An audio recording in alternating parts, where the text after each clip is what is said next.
카메룬 가봉입니다. 카메룬은 3-4-3 포메이션을 기반으로 전방 압박 강도를 끌어올리며 주도권을 잡으려는 팀입니다. 중앙에서는 메그리가 강한 피지컬과 연계 플레이로 버텨주며 주변 공격 자원들에게 공간을 만들어주는 역할을 맡습니다. 은베모는 측면에서 안쪽으로 파고들며 하프 스페이스에서 슈팅과 크로스를 동시에 위협하는 핵심 자원입니다. 발레바는 중원에서 볼 회수 능력과 압박 저항력을 앞세워 템포를 빠르게 전환시키는 박스투박스 유형입니다. 최근에는 경기 초반부터 전방에서 강하게 압박하며 수비 라인까지 과감하게 끌어올리는 공격적인 운영이 두드러집니다.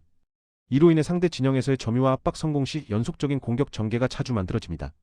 다만 수비 라인이 지나치게 전진하면서 윙백과 측면 센터백 뒤 공간이 크게 노출되는 문제가 반복됩니다. 압박이 한 번만 어긋나도 중원과 수비 간격이 벌어지며 빠른 역습에 취약한 구조가 드러납니다. 시간이 흐를수록 에너지 레벨이 떨어지면 이러한 뒷공간 리스크가 더욱 크게 체감되는 팀입니다. 가봉은 4-2-3-1 포메이션을 바탕으로 라인을 안정적으로 유지하며 역습 효율을 극대화하는 팀입니다. 최전방의 오바메양은 여전히 스피드와 침투 타이밍에서 경쟁력을 갖춘 스트라이커입니다. 라인을 걸친 상태에서 뒷공간으로 파고드는 움직임은 상대 수비에게 지속적인 부담을 줍니다. 부안가는 측면에서 시작해 안쪽으로 파고들며 드리블과 중거리 슈팅으로 박스 근처를 흔드는 자원입니다.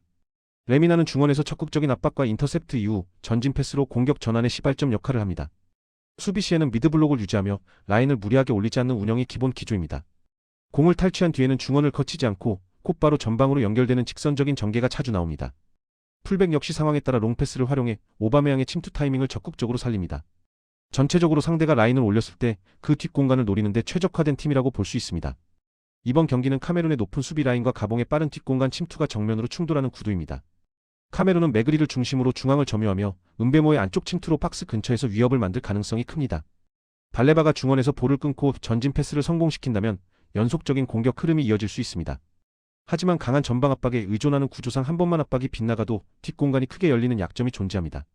이 지점은 오바메양의 스피드를 활용하기에 가봉에게 매우 유리한 환경입니다. 오바메양은 수비 라인이 올라간 순간을 노려 측면과 중앙 사이로 침투하며 결정적인 찬스를 만들 수 있습니다.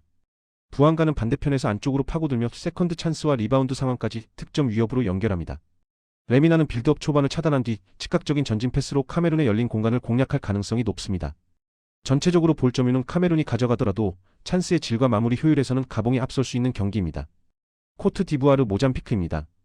코트 디부아르는 4-4-2를 기본으로 하되 캐시에를 전방에 세워 중원과 일선을 동시에 장악하는 운영을 가져갑니다. 캐시에는 강한 피지컬과 활동량을 바탕으로 등을 치고 버티며 이선 합류를 기다리는 역할까지 수행합니다. 이 움직임으로 중원 숫자가 자연스럽게 늘어나며 볼 소유 안정성이 크게 높아집니다. 개상은 오른쪽 하프 스페이스를 중심으로 침투하며 제공권과 위치 선정에서 강점을 보입니다. 페페는 오른쪽에서 안쪽으로 파고드는 드리블과 컷인 슈팅으로 공격의 날을 세웁니다. 디알로는 오버래핑과 빠른 수비 전환을 반복하며 측면 밸런스를 안정적으로 유지합니다. 볼 주변에 다수의 선수가 밀집해 짧은 패스를 연쇄적으로 이어가는 구조가 자주 만들어집니다. 이로 인해 경기 전반적인 점유율과 슈팅 볼륨을 동시에 끌어올리는 흐름이 형성됩니다. 시간이 지날수록 체력과 구조적 우위를 앞세워 상대를 압박하는 팀입니다. 모잠비크는 4-2-3-1을 바탕으로 라인을 내리고 역습을 노리는 실리적인 운영을 선택합니다. 라티프는 전방에서 피지컬을 활용해 공을 지켜내고 이선에 떨궈주는 역할에 집중합니다. 다만 좁은 공간에서의 세밀한 연계보다는 직선적인 플레이 비중이 높은 편입니다. 카타무는 오른쪽에서 안쪽으로 파고드는 왼발 윙어로 속도를 살린 돌파가 가장 큰 무기입니다. 역습 상황에서는 카타무가 공격 전개의 핵심 출발점이 됩니다. 캄발라는 중원에서 몸싸움과 태클로 1차 수비 스크린을 담당합니다. 하지만 빌드업 과정에서 전진 패스의 완성도는 다소 기복이 있습니다. 상대 압박이 강해질수록 롱볼 의존도가 높아지는 경향이 나타납니다. 이번 경기에서는 수비 부담이 길어질 가능성이 큰 팀입니다. 이번 경기는 코트 디부아르가 점유율을 쥐고 운영하는 흐름에서 출발할 가능성이 높습니다. 캐시에가 내려와 공을 받아주면 중원과 하프 스페이스의 수적 우위가 형성됩니다. 이 과정에서 짧은 패스와 방향 전환이 반복되며 모잠비크를 끌어내는 장면이 드러납니다. 개상과 페페는 그 사이 뒷공간과 측면 채널을 번갈아 공략하게 됩니다. 모잠비크는 라티프와 카타무를 활용한 제한적인 역습으로 대응할 수밖에 없습니다.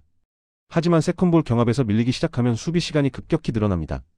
후반으로 갈수록 체력 소모 차이가 경기 흐름에 직접적인 영향을 줄 수 있습니다.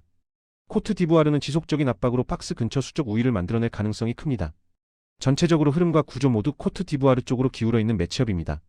알제리 수단입니다. 알제리는 4-3-3을 기본으로 중원과 전방을 촘촘하게 연결하는 빌드업의 강점을 가진 팀입니다. 부다위는 수비 라인 앞에서 시작해 최전방까지 왕복하며 경기 전반의 템포를 끌어올리는 핵심 자원입니다. 부다위가 하프 스페이스로 전진하면 912를 향한 빠르고 직선적인 패스가 자연스럽게 연결됩니다. 912는 좌측 채널과 중앙을 오가며 슈팅과 연계를 모두 수행할 수 있는 공격수입니다. 오른쪽에 마레즈는 왼발 컷인과 탈압박 드리블로 상대 풀백을 고립시키는 역할을 맡습니다. 좌우 측면에서 만들어진 위협 위로 부다위의 이선 침투가 더해지며 박스 근처 수적 우위가 형성됩니다. 세컨볼 상황에서도 중원에서 다시 소유권을 확보해 공격을 이어가는 장면이 많습니다. 공을 잃더라도 중원 간격을 빠르게 좁히며 즉각적인 제압박을 시도합니다. 전체적으로 경기 흐름을 끊지 않고 계속 밀어붙이는 구조가 완성된 팀입니다. 수단은 4-2-3-1을 기반으로 두 줄 수비를 세운 뒤 역습을 노리는 운영을 선호합니다. 존 마노는 박스 안에서 제공권과 몸싸움을 활용해 마무리를 노리는 공격수입니다.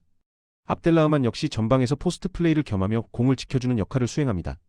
오메르는 이선에서 연결 고리를 맞지만 강한 압박을 받을 경우 방향 전환이 늦어지는 편입니다. 더블 볼란치는 중앙을 보호하려 하지만 라인 간격이 벌어지면 하프 스페이스 대응이 느려집니다. 박스투박스 움직임을 동반한 상대에게는 미드필더와 센터백 사이 공간이 자주 열립니다.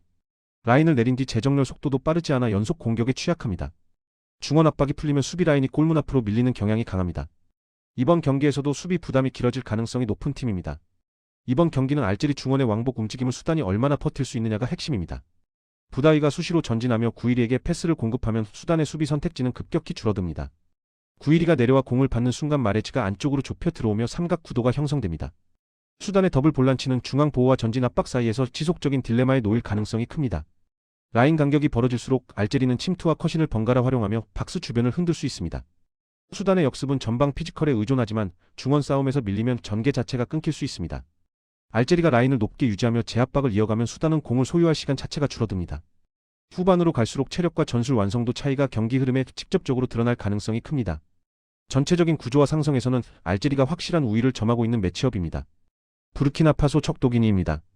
부르키나파소는 4-5-1 포메이션을 바탕으로 중원 숫자 우위를 활용해 경기 템포를 장악하는 팀입니다. 트라오레는 측면에서 시작해 하프 스페이스로 파고들며 볼을 지켜주는 역할로 공격 전개의 출발점이 됩니다. 주구라나는 이선 중앙에서 짧은 패스로 템포를 조절하며 경기 전체의 흐름을 관리하는 핵심 자원입니다. 주구라나와 우아타라의 연계는 중앙과 측면을 잇는 삼각 구도를 자주 만들어냅니다. 우아타라는 박스 측면 하프 스페이스로 과감하게 침투하며 수비 라인을 뒤로 물러서게 만듭니다. 중원 5명은 라인 간 간격을 촘촘히 유지하며 볼 탈취 이후 빠른 전진 패스를 선택합니다. 박스 근처에서는 원투 패스와 더미 무브를 활용해 수비 시선을 흔드는 장면이 많습니다. 세컨볼 대응도 안정적이라 공격 흐름이 쉽게 끊기지 않습니다. 전체적으로 흐름을 잡으면 상대를 장시간 수세에 몰아넣을 수 있는 구조입니다. 척도기니는 4-2-3-1 포메이션을 사용하지만 더블 볼란치 간 간격 관리가 불안정한 팀입니다. 나빌은 전진 패스를 노리지만 빌드업 속도가 느려지면 영향력이 줄어드는 경향이 있습니다. 아수에는 직선적인 침투가 강점이지만 지원이 부족할 경우 개인 의존도가 높아집니다. 아코고는 사백 앞을 보호하지만 하프 스페이스 커버 반응이 늦는 장면이 자주 나타납니다. 수비 라인은 오프사이드 트랩을 시도하나 라인 정렬이 어긋나 뒷공간 노출이 반복됩니다. 박스 근처에서는 원투 패턴 대응이 늦어 사람을 놓치는 상황이 자주 발생합니다. 특히 풀백과 센터백 사이 간격이 벌어지며 측면 하프 스페이스 수비가 취약합니다. 전방 압박 강도도 경기 내내 유지되지 못합니다. 결과적으로 수비 부담이 누적되는 구조를 안고 있습니다. 이번 경기는 부르키나파소의 연계 완성도와 척도기니의 수비 간격 문제가 맞부딪히는 매치업입니다. 주구라나와 우아타라를 중심으로 한 하프 스페이스 공략이 반복될 가능성이 큽니다. 중앙에서 템포를 조절하다가 순간적으로 찔러 넣는 패스는 척도기니 수비에 큰 부담이 됩니다. 박스 주변에서는 원투 패스와 침투가 겹치며 수적 우위가 형성될 수 있습니다. 척도기니는 트랩을 시도할수록 간격 붕괴 위험이 커집니다. 부르키나파소는 중원에서 한 번만 라인을 넘겨도 공격을 이어갈 여지가 많습니다. 척도기니의 반격은 아수의 침투에 의존할 수밖에 없습니다. 경기 흐름이 이어질수록 전술 완성도 차이가 드러날 가능성이 큽니다. 전체적인 주도권은 부르키나파소 쪽으로 기울어 보입니다. 시청해주신 모든 분들 감사하며 오늘 하루도 당첨되시길 바랍니다. 감사합니다.